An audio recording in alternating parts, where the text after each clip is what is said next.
Hello everyone, welcome back to our channel. In today's video, I'll show you how you can lock your Facebook profile officially. Let's get started. Launch your Facebook application and then log in to your account. Once you've logged in, you need to go ahead and simply tap on your profile icon right over here. Now scroll below, then tap on Settings and Privacy. Now from here, tap on Settings. Inside here, scroll below until you find Profile Locking. Tap onto it. And just like that, simply tap on lock your profile. And then Facebook will show you a preview of what happens when you lock your profile.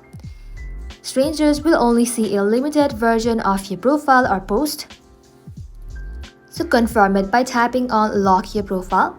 And now your profile is officially locked. Only friends will see your full-size photos, posts, and stories. Also note that the lock profile option isn't available in every country. So if you don't see it, you may need to update the app or wait until Facebook rolls out in your region.